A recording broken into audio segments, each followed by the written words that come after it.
تیسرے روز وڈا سائیں کی لاش مقامی جنگل کے باہر سے ملی تھی۔ یہ جنگل ڈاکوؤں کا مسکن تھا جہاں متعدد پولیس مقابلے ہو چکے تھے۔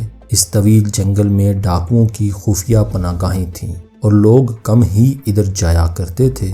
ایک بکریاں چرانے والے کو وڈا سائیں کی مسخ لاش جنگل کے نزدیک اس حالت میں ملی تھی کہ اس کا چہرہ ناقابل شناخت ہو چکا تھا۔ لاش ملنے کی اطلاع پر سب سے پہلے وڈیرا سولنگی موقع پر پہنچا تھا۔ اس کے چہرے پر سوگواری عیاں تھی۔ شام تک سائیں لوگ بھی اپنے مریدوں سمیت 3 بڑی جیپوں میں شہر سے یہاں پہنچ گیا۔ مانک شاہ نے تو باقاعدہ آنسو بہائے تھے۔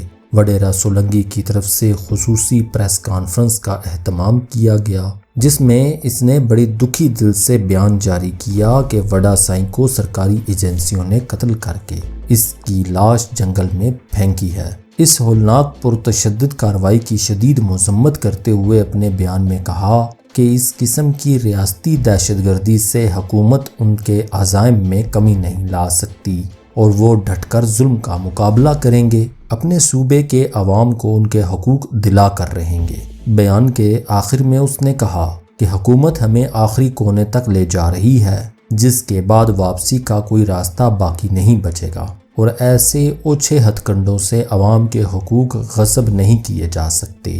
سائیں لوگ نے کوئی بیان جاری نہیں کیا تھا جب اخباری نمائندوں نے، جنہیں وڈیرا سولنگی کے کارندے اپنی ایئر کنڈیشنڈ گاڑیوں میں شہر سے یہاں لے کر آئے تھے اور جن کے پیٹ اور جیبیں اچھی طرح سے بھر دی گئی تھیں، سائیں لوگ سے بار بار اس کا رد عمل دریافت کیا تو اس نے صرف اتنا کہنے پر اکتفا کیا کہ وہ غیر سیاسی آدمی ہے، اسے ان معاملات سے کیا لینا دینا، وہ قدرت کے اس فیصلے کو قبول کرتا ہے، لیکن ایک درویش ہونے کے ناطے اسے اس بات کا افسوس ضرور ہے کہ جب اس کا باپ مجرمانہ زندگی سے تائب ہو کر شریفانہ زندگی بسر کر رہا تھا تو اسے قتل کیوں کیا گیا۔ جب مقامی تھانے نے وڈا سائیں کی لاش پوسٹ مارٹم کے لیے حاصل کرنا چاہی تو اسے زبردستی روک دیا گیا۔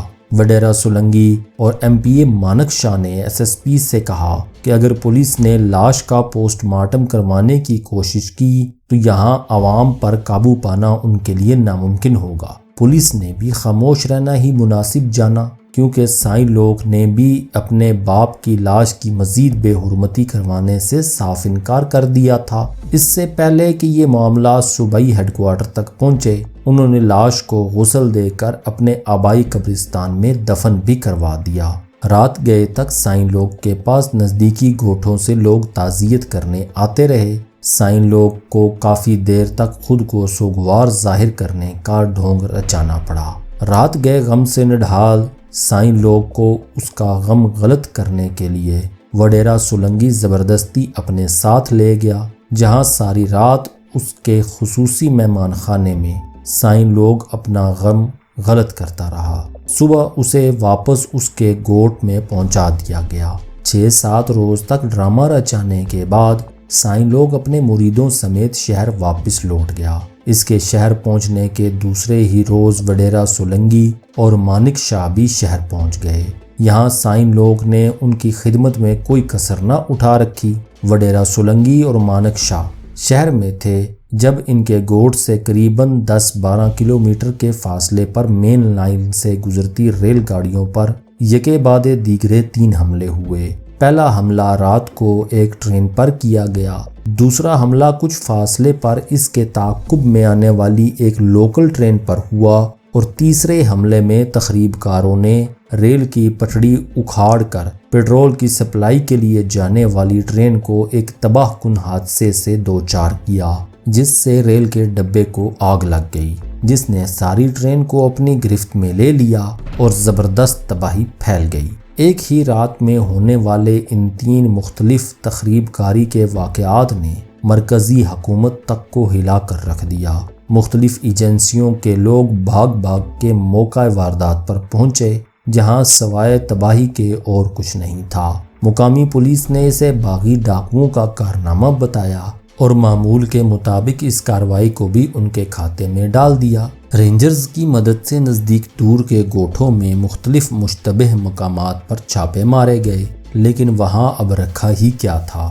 جن لوگوں نے یہ گنہونی تخریب کاریاں کی تھیں وہ تو کبھی کے محفوظ ہاتھوں میں پہنچ چکے تھے۔ جس پولیس پر تحقیقاتی ایجنسیاں اعتماد کر رہی تھیں وہ ریاست سے زیادہ وڈیرا سولنگی اور اس کے متعلقین سے مخلص تھی، جہاں سے انہیں ایک دن میں ان کی 1 سال کی تنخواہ سے زیادہ پیسے مل جایا کرتے تھے۔ اخبارات کی چیختی چلاتی سرخیوں نے فضا کو مسموم کر دیا تھا۔ اس کی آلودگی میں کئی گنا اضافہ ہو چکا تھا۔